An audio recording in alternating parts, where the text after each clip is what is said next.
How's it going, guys? Todd from Toddtronics. Now, today's video is going to be a little bit of a different style video that we haven't really done on the channel before. But based on reading the comments in my last video, as well as on Reddit and in Discord and some DMs that I got, there's a lot of you out there that are kind of on the fence between which handheld you should pick between the Anbernic RG406H and the Retroid Pocket Mini. And I figured since I have both of these handhelds here, I've been using both of them back and forth recently, so it's very fresh in my mind. I'd kind of make a quick video going over some of the differences on the handhelds as well as maybe some ways that they are similar.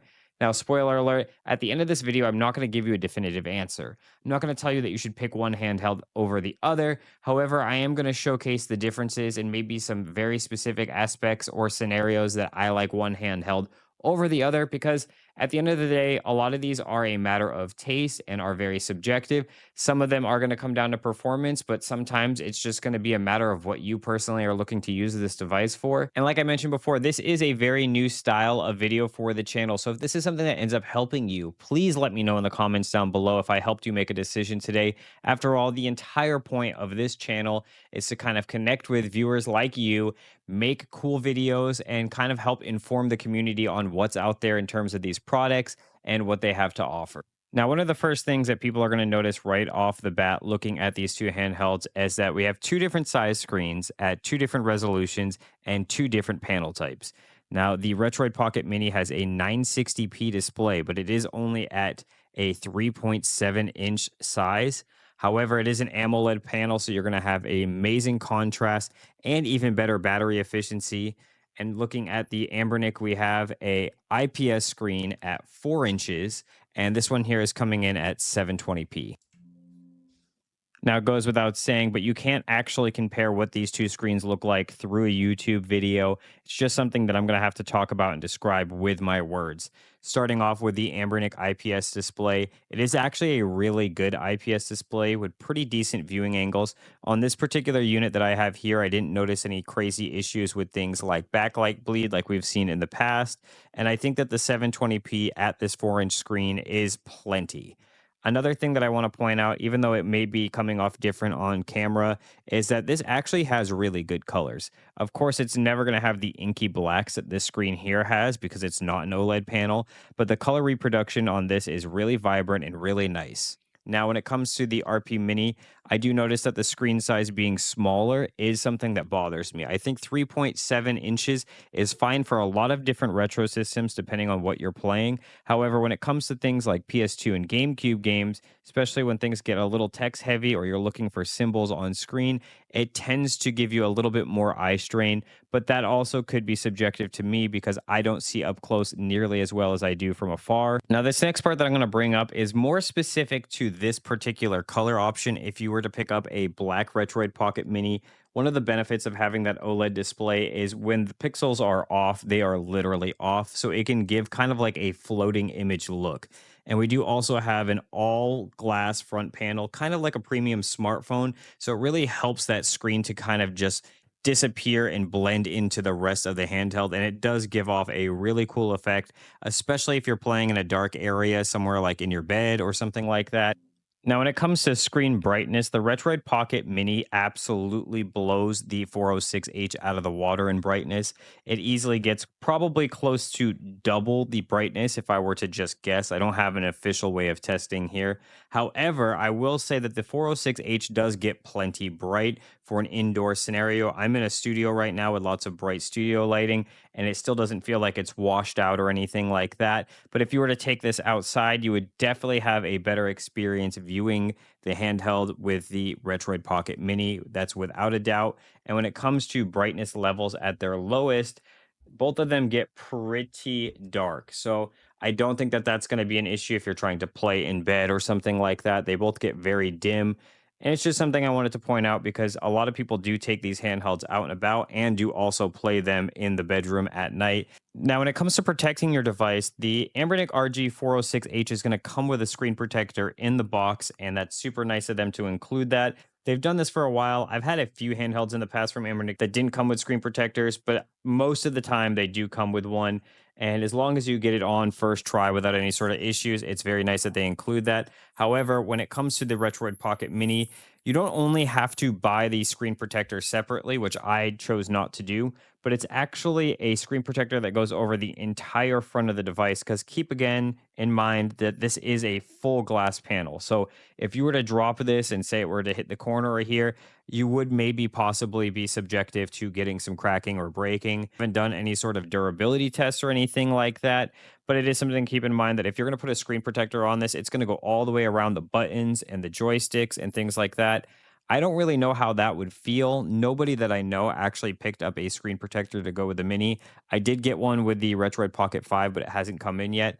I will update you guys maybe in a pinned comment down below when I do get the screen protector on my RP5 to let you know if I notice that it makes playability or the height of the buttons or anything seem different.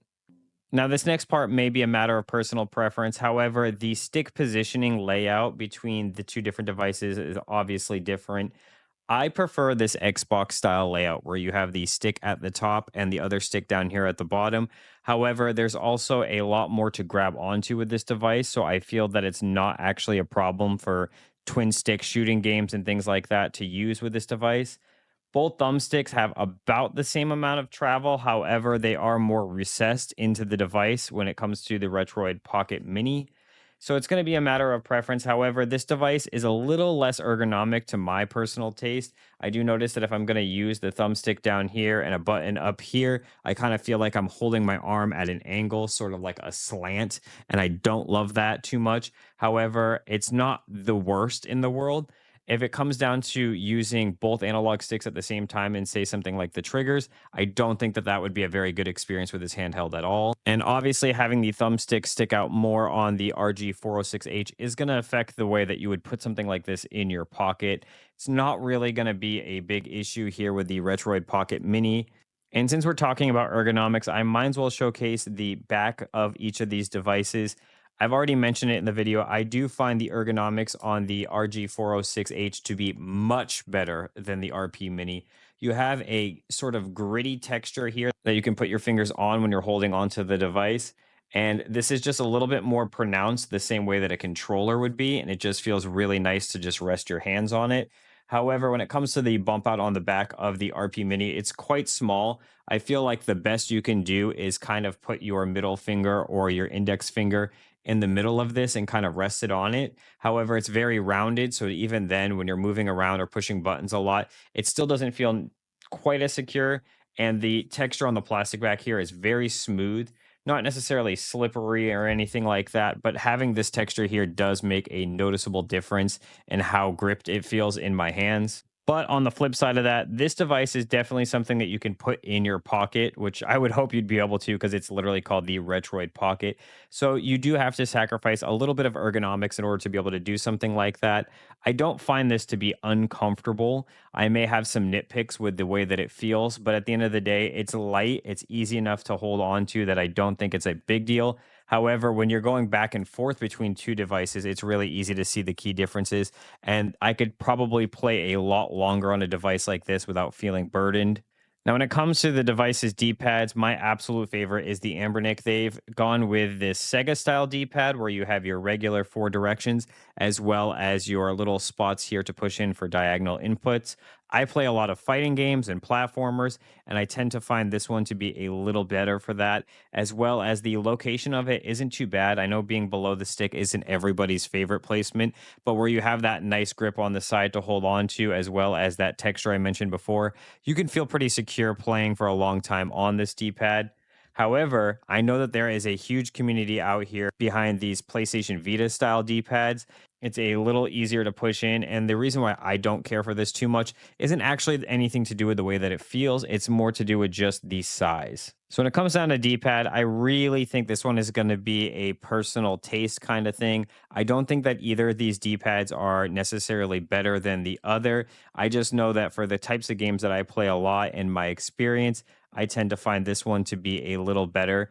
But again, I know that there are people that would probably think the exact opposite of me. It's just the size that really holds me back from loving this one. And going back to the joysticks for a second, we have a Switch style joystick topper on the Anbernic, and I don't hate that by any means. It works perfectly fine. However, we have this nice concave that your thumb kind of just grips into comfortably when you're on the RP Mini, and I much prefer this. I know that these are removable and you could probably swap for your own in the future and it wouldn't be a big deal, but it's just something that I wanted to point out. And when it comes to face buttons on the RP Mini, we have these flat style face buttons that I actually like. I find it to be more comfortable to keep one of these buttons pushed down for a long time. However, they tend to be a little more noisy than the Ambernics, but not too bad. And on the Emmernic, of course, because we don't have flat ones, that would mean that we have round ones. These are very, very good buttons. The membranes behind them and everything feel really good. The only difference is if I'm going to hold one of these buttons down for a long time, I have to be careful not to push in too hard because of the size. It kind of digs into your thumb. But like I said, that would only really happen if you're playing a game like a racing game where you have to hold down the gas pedal for a long time. And if I'm not actually pushing in really hard, it's still quite comfortable. Now, when it comes to the top of the device, they both have analog triggers. The one on the Ambernic actually has this really nice texture if the camera would pick it up. And it's like a gritty texture that makes it really nice and comfortable to hold on to. You don't really have that here on the RP Mini, and these are a little bit smaller and not as comfortable, but they are still really good. Now, one thing that I absolutely must point out is how loud and obnoxious and clicky the bumpers are. I'm going to let it pick up on the microphone for you. I did this in the last video and it's just really loud.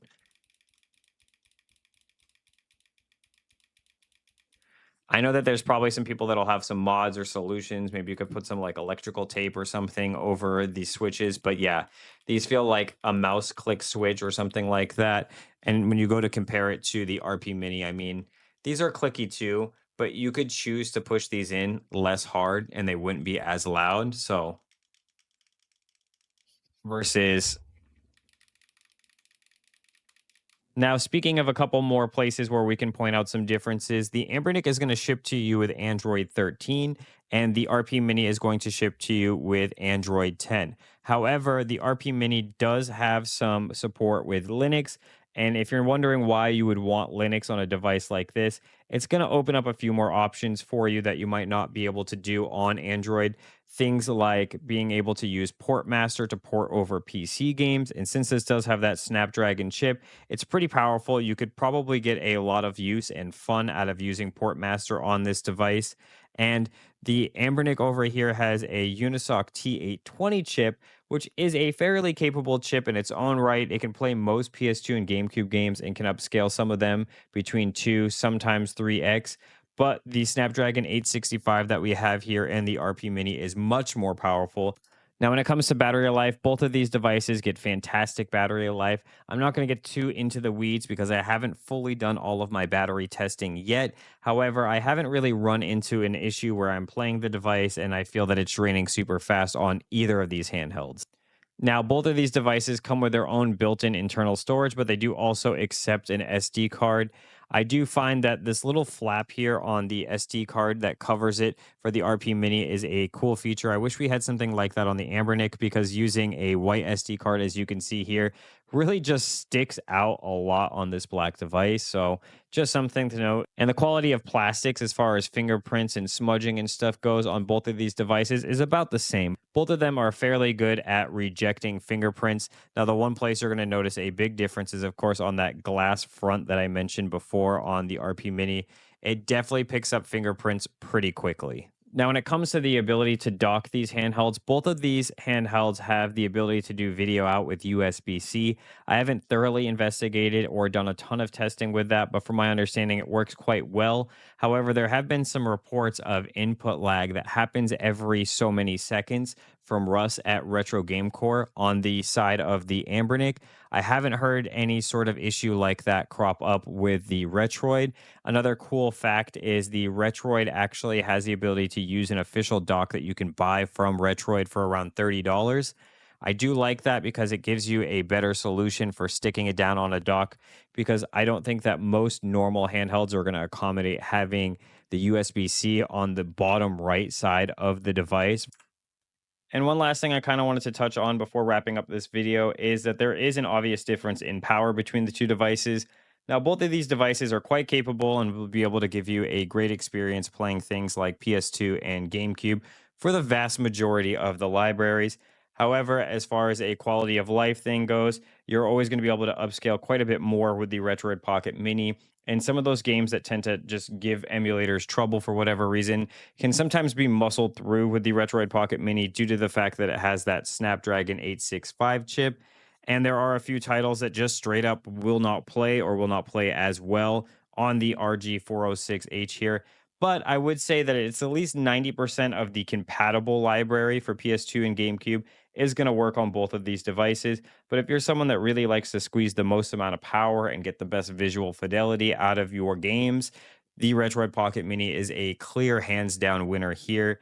There's just not great driver support for the Unisoc chips, and there's also more options as far as operating systems go. So if you wanted to completely ditch Android and just go to something like a Linux build, like Rocknix or something, I've mentioned it before in the video's beginning that you can do something like that with the Retroid Pocket, and not having the overhead of Android may even be more efficient and get you better results that way as well, and give you some cool features. Like we talked about Portmaster earlier. And there's even other systems like Pico 8 and things like that that would be amazing to experience on this handheld. And as much as I would like to do a deep dive running a bunch of different games on these devices, showing you the max resolution that each of them can play, both of these devices are going to get a ton of unique, extensive coverage as far as performance and gameplay. And this here is using the same chipset that's been in the other Anbernic devices that we've seen this year. And so, if you're really concerned about what gameplay performance would be like in specific titles, you could always look up something like the Anbernic RG Cube or the Anbernic RG556, or even the newly released Anbernic RG406V, and the performance results are going to be the exact same. When it comes to the Retroid Pocket Mini, you could also do the same thing. You could look up videos on this device. There's just been a lot of coverage. I don't want to make a video that's 2 hours long. And to be honest with you, like I said, you're going to have a great experience with both. Just keep in mind that if you want more fidelity, go with the Retroid Pocket Mini. Well, there you have it. This was a really fun video to make. Like I said at the beginning of the video, this was not my attempt to personally persuade you to pick a handheld that I think is better than the other. I just really enjoyed having both of these handhelds here at the same time and comparing different things across the two different devices. I didn't really want to get into the weeds of making a video showcasing too much gameplay because there's a lot of dedicated videos out there from great creators that just go over pretty much the vast majority of games that people want to play on each of these devices and how they run. But at the end of the day, for a handheld, it's going to come down to more than just how the games run. Sometimes it's the way that they feel, the controls, and so many other little nuanced things about them. And so this was something that I really just kind of wanted to create just to kind of do it. And we are getting really close to hitting that 1K sub mark. So if you enjoyed this video, if it brought you any sort of value, please consider a sub down below, hitting the like button on the video, and telling me what you want to see in the future in the comments, because I've been having a blast with this YouTube journey so far, reading everybody's comments, talking to people in Discord, things like that. So if you want to be a part of this community as we grow it, please consider hitting the sub button. And we are going to have some fun things planned in the coming weeks. So make sure you stay tuned for that. But if you made it this far, just thank you for watching the whole video. I know this one is probably my longest upload yet, but I do have some really, really fun things in the plans for this next couple of weeks. So if you're looking forward to that, please, like I said, I read every comment right now at this stage. It's super easy for me to just sit down and get back to everybody. So I highly encourage you to comment what you want to see me make down below, and I will do my best to try to make all that happen for you guys.